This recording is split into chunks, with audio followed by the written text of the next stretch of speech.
Welcome back to my channel. আশা করি সবাই ভালো আছো, আমিও খুব ভালো আছি। তাহলে আজকের দিনের ফার্স্ট ভিডিওটা আমি এভাবেই শুরু করলাম, অবশ্য করে টিনার ভিডিও দিয়ে শুরু করলাম। টিনার ভিডিও দেখে জাস্ট দিল খুশ হয়ে গেছে। কেন বলো? অবশ্য করেই বাবু সোনা বা সোনা বাবা যেটাই বলো না কেন, ওর সোনা বাবা, আমাদের বাবু সোনা বা কিষাণু সোনা যাই হোক, তার জন্য মার্কেটিং হয়েছে আজকে। যেই দিনটা দেখার জন্য আমরা বহুদিন ধরে ভাবছিলাম, মনে মনে আশা করছিলাম যে কবে কবে কবে, তো আজকে অবশেষে তার মা তার জন্য কিছু মার্কেটিং করেছে, সে তার মতো করে করেছে এবং বলেছে যে এখন আপাতত করলাম, তারপরে যখন আসবে তখন তো অবশ্য করেই করবো। দেখ, এটাই তো স্বাভাবিক, মা করবে, মা সাজাবে, মা গোছাবে, মা মার মতো করে ছেলের সঙ্গে থাকবে। সব মায়েরই এটা তোমার কি বলো একটা মনের বিশাল আশা। আমরা সন্তানদের সাজিয়েই আনন্দ পাই, সে ছেলে হোক আর মেয়ে হোক, যাই হোক না কেন। তাহলে শুরু করি আজকের ভিডিওটা। অবশ্য করে এই শুরুতে এটা বললাম কারণ ভালো লাগলো, তাই সেই জন্য এটাকে ফার্স্টেই আমি শেয়ার করলাম। তা দেখো, আজকে টিনা নিজেই বলেছিল, গতকালের একটা ভিডিও মাধ্যমেও বলেছিল, আজকেও আবারও বললো যে বিবাহবার্ষিকীর যে ভিডিওটা, মানে সারাদিন ও কীভাবে কাটালো ওই বিশেষ দিনটা, সেইটাই ও সেইভাবে আর কি সেই হেডিংটা দিয়ে ব্লগটা বানিয়েছে। যাই হোক, সেটা বড় কথা না, ওর একটা বিয়ে ভাঙার মুখে ওর সম্পর্কটা টেকে নিই, তা বলে বিয়েটা তো আর মিথ্যে হয়ে যাবে না। এটা কিন্তু তোমাদের বুঝতে হবে। অনেকেই বলছে কিসের বিবাহবার্ষিকী, যে বিয়েরই এখন নামের সামনে একটা প্রশ্নচিহ্ন বসে গেছে, কাজে সেখানে কিসের। কিন্তু আমি বলি, বিয়েটা যখন আগে হয়েছিল, অতএব 6টা বছর মধ্যে 9টা মাস বাদ দিলে যে কটা মাস পড়ে থাকে, সে কটা মাস তো ও শ্বশুরবাড়িতে ওর বরের সঙ্গে, শ্বশুরবাড়ির লোকের সঙ্গে সংসার করেছে। অতএব ওই কটা মাস বাদ দিলে বাকি সময়গুলো তো আর মিথ্যে হয়ে যায়নি। কাজেই বিয়েটাও হয়েছিল, কয়েকটা বছরও ওদের সঙ্গেই ছিল। কাজেই বিবাহ বার্ষিকীটা কোনো সময়ই মিথ্যে হয়ে যাবে না, কারণ প্রথম বিয়েই থাকবে, নেক্সট বিয়ে হোক আর না হোক, ঠিক আছে। কাজে বিবাহ বার্ষিকী ওর ইচ্ছা, ও করবে কি করবে না সেটা ওর ব্যাপার। যাই হোক, তার স্বীকারোক্তি ওর মুখ থেকেই পাওয়া গেছে যে যেহেতু ও এখনও লিগ্যাল ওয়াইফ, কাজে সেই হিসেবে ও এখনও বিবাহবার্ষিকী সেলিব্রেট করতেই পারে এবং তার জন্য শুভেচ্ছা বাক্যও পাঠিয়েছিল। দেখো, তখনই প্রশ্ন এসছে, অনেকেই প্রশ্ন করেছে ছেলের জন্মদিনের শুভেচ্ছা গেল না, কোনো কিছু পালন করা হলো না, অথচ বিবাহবার্ষিকীটা কেন বলা হচ্ছে। তখন ওর ইচ্ছা করেনি, মানে ও একটা ঝামেলার মধ্যে ছিল, ওর মধ্যে হয়তো তখন রাগ বেশি ছিল যে সংসারটা ভেঙে যাচ্ছে, সেই মুহূর্তে বুঝতে পেরেছিল। কাজে পুরো ব্যাপারটা বুঝতে, অ্যাকসেপ্ট করতে ও খানিকটা সময় লেগেছিল। আজকের ডেটে দাঁড়িয়ে সেই পরিস্থিতিটা যখন ও ওর মতো করে বুঝে নিয়েছে এবং এখন ও মানসিকভাবে পুরোপুরি প্রস্তুতি, এবং ও জানে বিবাহবার্ষিকী ও যতই পালন করুক না কেন, ও কোনো দিনও ওর স্বামীর সঙ্গে একসঙ্গে বাস করবে না, চিরকালই দূরত্বই বজায় রাখবে এবং সেপারেশনেই থাকবে। এবার ভবিষ্যতে ওরা ডিভোর্স নেবে না নেবে না সেটা ওদের পুরোপুরি পার্সোনাল ম্যাটার, এখানে আমরা কথাও বলতে পারি না, বলবোও না। যদি হয়, যদি দেখায়, তো তখন কথা আসবে, তার আগে কোনো কথা আসবে না। কাজে আজকে সেই ডেটটা ও বিশেষভাবে পালন করার জন্য অনেকগুলো রেসিপি শেয়ার করলো। মানে রান্নাঘরে, ওদের মার রান্নাঘরে রান্না হতো কি, চিকেন কষা, তারপর ইঁচড় চিংড়ি, সঙ্গে দই তো মাস্ট ওদের।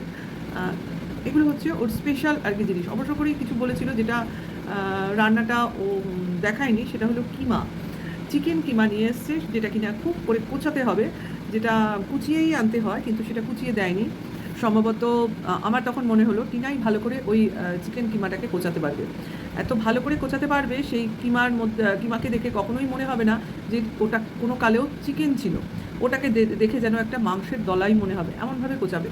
যাই হোক, সেটা দিয়ে ঘুগনি করবে, এরকমই একটা প্ল্যান আছে। যদিও এই ভিডিওতে সেটা দেখায়নি, তবে আমার মনে হয় পরবর্তী ভিডিওতে অবশ্য করে আসলেও আসতে পারে। যাই হোক, সারাদিন তো যেমন তেমন গেল, অবশ্য করে বিকেলে বেরোলো মার্কেটিংয়ে।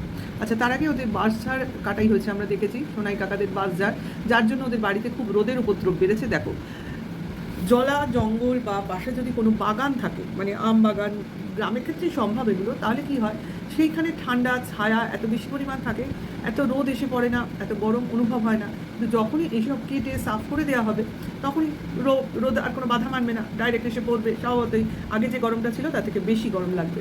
তার জন্যই তো শহরে এত গরম, গ্রামে তুলনামূলক একটু ঠান্ডা পরিবেশ হয়। যাই হোক, সেই বাঁশঝাড় পরিষ্কার হতে চলেছে, কারণ বাগানটা বিক্রি করে দিয়েছে সোনাই কাকারা, এবং কয়েকটা বাঁশের কঞ্চি পড়ে রয়েছে, সেগুলো নাকি টিনার বাবার জন্য রেখে দিয়েছে সোনাই কাকা নিজেই বললো, কারণ হয়তো ভবিষ্যতে লাগবে। বাঁশ দিয়ে, কঞ্চি দিয়ে অনেক কাজ হয়, সেই কাজগুলো হয়তো টিনার বাবা তার মতো করে করতে পারবে। আমরা জানি গাছের আকশি বানিয়ে তোমার গাছের ফল পাকড় এগুলো পাড়তেও অনেক সময় লাগে। অনেক উঁচুতে যদি আম থাকে, পেয়ারা থাকে, এগুলো থাকে, লেবু থাকে, তাহলে আমরা গাছে না উঠেও নিচ থেকে ওই কঞ্চি দিয়ে টান দিয়ে ফেলতে পারি। আচ্ছা, সেই একটা হলো। যাই হোক, কিছু ইয়ার্কি ঠাট্টা ঘটলো এবং বোঝা গেল বেশ একটা কন্ট্রোভার্সিয়ালি আলোচনা ওদের মধ্যে ইয়ার্কির ছলে হয়ে গেল। ভালো, কারণ ওরা যে এই মানে একটা কঠিন পরিস্থিতিকে, কন্ট্রোভার্সিটাকে উপেক্ষা করে ঠাট্টার ছলে জীবনটাকে সামলে নিচ্ছে ধীরে ধীরে, এটাই দরকার। একটা সুস্থ মানসিকতা সবসময়ই রাখতে হবে, যাতে কিনা নেগেটিভিটিকে থাকবেই, নেগেটিভিটি তো থাকবেই, সেটাকে দূরে সরিয়ে রাখা যায়, সেটাই বজায় রেখেছে। এবং বিকেলবেলা ওদের কিছু কেনাকাটা ছিল, বাজার কলকাতায় গেছিলো অবশ্য করেই মা বাবা ও এবং সোনাই কাকা।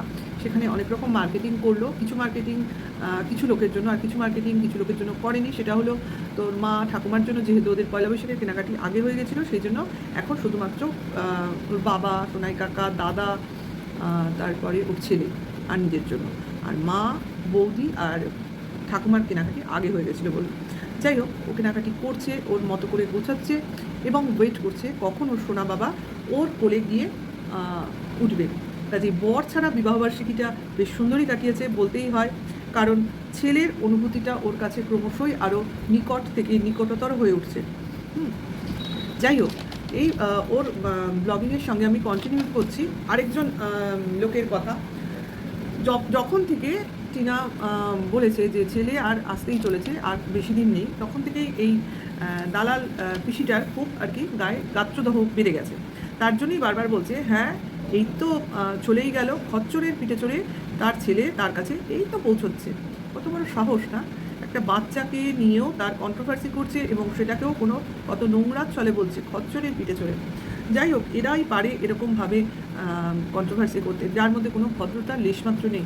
আমরা তো মনে করি যে সন্তান মার কাছে যাওয়া মানে অনেকটাই প্রশান্তি, কিন্তু এদের যে কেন সন্তান মার কাছে যাওয়া নিয়ে এত গাত্রদাহ ঘটলো, সেটা আমাদের বুঝতে কি কিছু অসুবিধা হচ্ছে না। কারণ এটা পুরোপুরি একটা বিজনেস স্ট্র্যাটেজি, যেটা কিনা ওই বাচ্চাটাকে দিয়েই করার কথা ওরা মনে মনে ভেবে নিয়েছিল, এবং ভেবেছিল কোনোভাবেই বাচ্চাটাকে দেওয়া হবে না বা চাইলেও দেবে না, একমাত্র এই পরকীয়ার ট্যাগটা লাগিয়ে। কিন্তু ওরা কি জানতো না যে পরকীয়া করলেও মা তার বাচ্চাকে পায়? ভগবান জানে, হয়তো এদের শিক্ষার অভাব, যেটা কিনা বুঝতে বা জানতে একটু সময় লেগে গেছিলো, বা আমাদের জানাতে সময় লেগেছিলো ওর ভিউয়ার্সদের, এটাও হতে পারে। এরা নিজেরা জানতো কিন্তু ভিউয়ার্সদের ধোঁয়াশার মধ্যে রেখে দিয়েছিল। যাই হোক, আজকে সকালটা আমার হলো একটা কমিউনিটি পোস্টের মাধ্যমে। আমি হঠাৎ করেই দেখলাম একটা কমিউনিটি পোস্ট, অবশ্যই এই দালাল পিসির কমিউনিটি পোস্ট কি না, আজকে টিনার সেই প্রাইভেট চ্যাট রিভিল করবে, ওর নামে ও বলেছে। আমি তো অবাক হয়ে ভাবলাম আর বুঝতে চেষ্টা করলাম, ওকে ফার্স্টে এই কোশ্চেনটা আমার মাথায় এলো, ওকে কল রিভিল করার ওকে। আর প্রথম কথা, কল রেকর্ডিংটা কার কাছে আছে? তাহলে আমরা জানি অবশ্য করেই বহুবার শুনেছি যে ওর হাজব্যান্ডের কাছে আছে। তাহলে ওর হাজব্যান্ডের কাছে যদি কল রেকর্ডিং থাকে, তাহলে সেটা ওর হাজব্যান্ড রিভিল না করে একজন দালাল পিসি করে কী করে? পাতানো দালাল করে কী করে? সে একজন কন্ট্রোভার্সি ক্রিয়েটার হয়ে সেই কল রিভিল, এবং সেটা কিনা তার কমিউনিটি পোস্টে সে দিচ্ছে, এবং সেই দিয়ে সে ভয় দেখানোর চেষ্টা করছে। তৎক্ষণাৎ কিন্তু আমার মনে এটাই এসেছিলো, এটা দিয়ে মানুষের মনে কিছু ভয় লাগানোর চেষ্টা করা হচ্ছে, এবং তাদের দিকে ভিউয়ার্সদের কিছু আনন্দ দেওয়ার চেষ্টা করা হচ্ছে, এবং সর্বোপরি কিছু কাজকে দমানোর চেষ্টা করা হচ্ছে, অথবা কাউকে ভয় দেখিয়ে হয়তো বা কার্যসিদ্ধি করারও চেষ্টা করা হচ্ছে। যাই হোক, তার পরিপ্রেক্ষিতে আমার একটা কমিউনিটি পোস্ট আমি আমার মতো করে দিয়েছি, এবং অবশ্য করেই আমি এটাকে নোংরা খেলা হিসেবেই বিশেষিত করেছি। কারণ এই রিভিলটা যদি করারই হয় বা সত্যিকারেই কল রেকর্ডিং থাকে, তাহলে অবশ্য করেই জেনুইন কল রেকর্ডিং থাকে, তাহলে অবশ্য করেই যদি কেউ রিভিল করতে পারে, সেটা একমাত্র তার নিজের হাজব্যান্ড করতে পারে। আর সবথেকে বড় কথা, এটা ওয়াইটিতে রিভিল করে কী হবে? এই কল রেকর্ডিং দিয়ে তো অনায়াসেই তার হাজব্যান্ড কোর্টে গিয়ে তার মানে যেটা প্রয়োজন, অর্থাৎ কিনা এই পরকীয়ার অত বইয়ের সঙ্গে যখন সে থাকবেই না, সেটাকে দিয়ে সে তার ডিভোর্সটা সহজেই পেয়ে যেতে পারে। তাহলে সেটাই তো সে করবে, কিন্তু ওয়াইটিতেই কল রেকর্ডটা ফাঁস কেন করবে? অবশ্য করেই সে আবার চরিত্র বিক্রি, আবার বউকে বেঁচে খাওয়া। কারণ এখনও আমরা জানি তার নিচের ঘরটা তৈরি হয়নি, নিচের ঘরের রং হয়নি, তারপর খাট এখনও এসে পৌঁছয়নি, যদিও অর্ডার দেওয়া আছে, হয়তো আরও অনেক কিছু ফার্নিচার বা অনেক কিছু কাজ কমপ্লিট করার বাকি আছে। সেই কাজগুলো মেটানোর জন্যই কি এই প্রচেষ্টাটা আবার নেক্সট শুরু হলো? যেহেতু কিনা ছেলে চলে যাবে বা চলে যেতে পারে, এই ধরনের ভয় মনের মধ্যে ঢুকেছে, কাজেই এই ধরনের আবার একটা কিছু ক্লিক বেল্ট খেলে আমি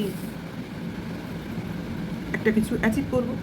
এটাই আমার মনে হয়েছিল। কিন্তু যদি হয় তাহলে সেটা তার চ্যানেলের মাধ্যমে হোক।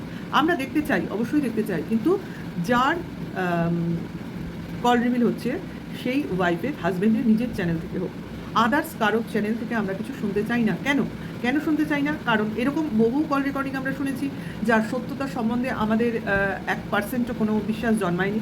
কাজে একমাত্র তার হাজব্যান্ড যদি এই কল রেকর্ডিংটা রিভিল করে, অবশ্য করেই তার বিশ্বাসযোগ্যতার 100% বর্তায় গিয়ে তার হাজব্যান্ডের উপর। কাজে সেই কল রিভিলের মধ্যে যদি কোনো 2 নম্বরই থাকে তাহলে অবশ্য করেই তার স্বামীকেই দোষী সাব্যস্ত করা হবে। আর যদি 100% পিওর থাকে, অবশ্য করেই তার ওয়াইফকে যা যা বলার সেগুলোই বলা হবে। অবশ্য করেই যদি সেই নোংরা চ্যাট শোনানো হয় বা দেখানো হয় বা অরিজিনালিটি থাকে তার মধ্যে, অবশ্য করেই টিনাকে যা যা বলার সবাই সেটা বলবে, আমরাও বলবো। এর মধ্যে কোনো 2 নম্বরই নেই এবং একদমই ফার্স্ট নম্বরই হয়েই কথা বলছি। যেটা অন্যায় সেটা অন্যায়, আর যে দোষ করবে সে অবশ্য করেই দোষী। কিন্তু ওই ফলস জিনিস নিয়ে এসে যেন কোনো জিনিসকে চাপিয়ে না দেওয়া হয়, এবং অবশ্য করেই যার জিনিস তার চ্যানেলের মাধ্যমেই আমরা দেখতে চাই, কোনো 2 নম্বরই চ্যানেলের মাধ্যমে আমরা দেখতে চাই না, ঠিক আছে? থার্ড পার্টির মাধ্যমে আমরা দেখতে চাই না।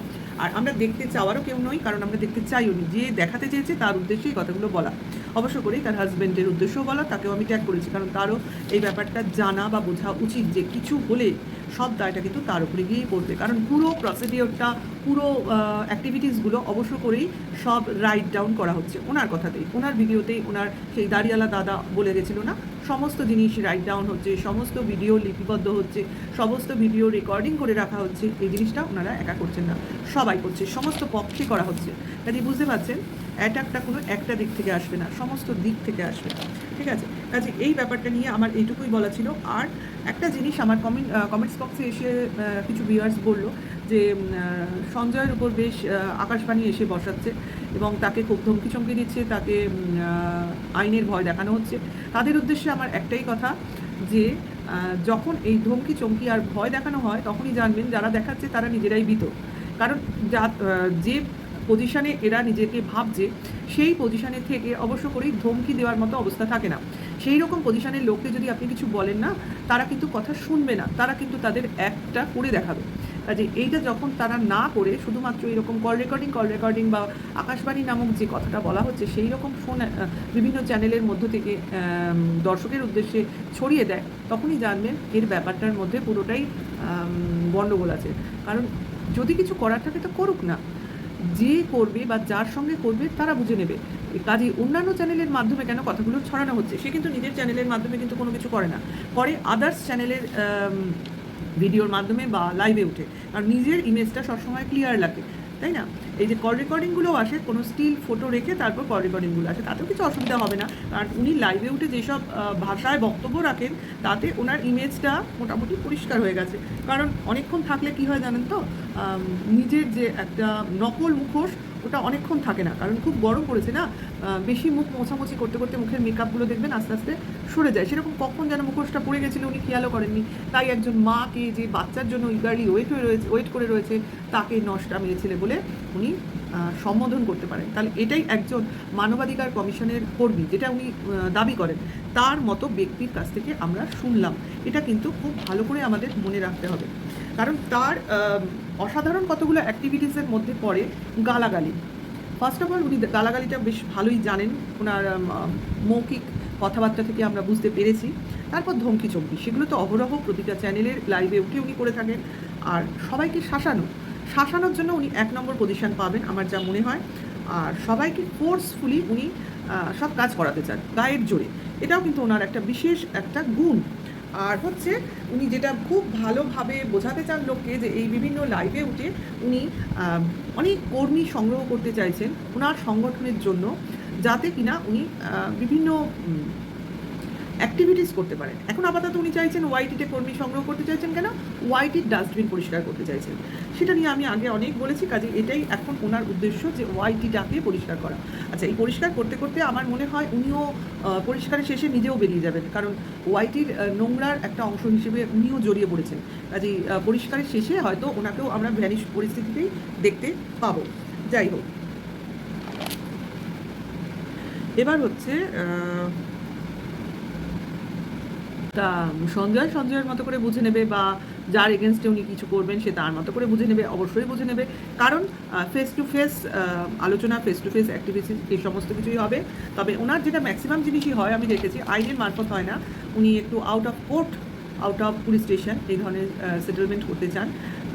কারণ উনি সিপি, কলকাতার সিপি কথাটাও ফুল ফর্মে ইউজ করেন না, কারণ সেখানেও হয়তো উনি কিছু উৎস রেখে দেন, কারণ সিপির ফুল ফর্ম বলতে গেলেও হয়তো অনেক রকম ভয় কাজ করে, তাই না? যাই হোক, তবে আপনার মেম্বাররা যে আপনার মতোই এইরকম মাইন্ডেড তাতে বুঝতে কোনো অসুবিধা নেই। তবে আপনাদের খুব দৌড়াদৌড়ি করতে হয় এটা আমরা বুঝতে পারছি, কারণ আজ বর্ধমান তো কাল রানাঘাট, তো কাল কৃষ্ণনগর, তো হাসনাবাদ, কখনো দমদম, কখনো বা বলছেন আপনি লেক থানায় রয়েছেন। যাই হোক, সবই বিভিন্ন জায়গা ঘোরাঘুরি করছেন, কিন্তু আপনি কি পূর্ত ভবনে আসেন? তা পূর্ত ভবনে আসলে তো ভালো হয়, ওখানেই তো মানবাধিকার কমিশনের অফিস, ওখানেই সবাইকে ডাকলে পারেন তো। যাই হোক, কি হবে না হবে অবশ্য করেই দেখা যাবে। পূর্ত ভবনের ঠিকানা সবার জানা আছে তো? অবশ্য করেই বিকাশ ভবন, পূর্ত ভবন, একটু গুগলে সার্চ করে দেখে নেবে। তা ওখানে জমায়েতটা হলে খুব ভালো হয়, কারণ ওখানেই সব সরকারি অফিসগুলো থাকে এবং ওখানে কাজ করতে আমাদের অনেক সুবিধা হবে। হুম যাই হোক, নেক্সট ভিডিও অবশ্য করেই তোমাদের সঙ্গে আবার দেখা হবে। যদি এই ভিডিওটা ভালো লাগে তাহলে লাইক, কমেন্ট, শেয়ার করে দিও, এবং অবশ্য করেই আমরা টিনার সাকসেসের ওয়েট করছি, তোমরা ওয়েট করো এবং আমার নেক্সট ভিডিওর ওয়েট করো। আর এখনকার জন্য টাটা বাই।